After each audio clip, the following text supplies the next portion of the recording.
राष्ट्रवादी काँग्रेस पार्टीच्या वतीने आगामी निवडणुकांच्या पार्श्वभूमीवर इच्छुक उमेदवारांच्या मुलाखतींना नाशिकमध्ये सुरुवात झाली आहे।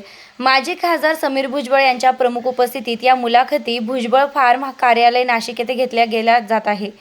निवडणूक लढवू इच्छिणाऱ्या इच्छुक उमेदवारांनी भुजबळ फार्म परिसरात मोठी गर्दी पाहायला मिळत असून पक्षातील पदाधिकारी उमेदवारांच्या क्षमता, संघटनात्मक कामकाज व जनसंपर्क कार्यालयात जनसंपर्काबाबत सविस्तर माहिती घेत आहेत। या मुलाखती प्रक्रियेत राष्ट्रवादी काँग्रेस पक्षाचे शहर अध्यक्ष रंजन ठाकरे, प्रदेश सरचिटणीस दिलीप खैरे, प्रदेश पदाधिकारी नानासाहेब महाले, निवृत्ती अरिंगळे यांच्यासह अन्य प्रमुख पदाधिकारी उपस्थित आहेत। प्रभाग क्रमांक 1 ते 31 मधील इच्छुक उमेदवारांच्या मुलाखती आज सायंकाळी 5 वाजेपर्यंत घेतल्या जाणार असून त्यानंतर पक्षाकडून योग्य उमेदवारांची निवड प्रक्रिया पुढे नेली जाणार आहे। आगामी निवडणुकांच्या पार्श्वभूमीवर राष्ट्रवादी काँग्रेस पार्टीने सुरू केलेली ही मुलाखत प्रक्रिया पक्ष संघटन मजबूत करण्याच्या दृष्टीने महत्त्वाची मानली जात आहे।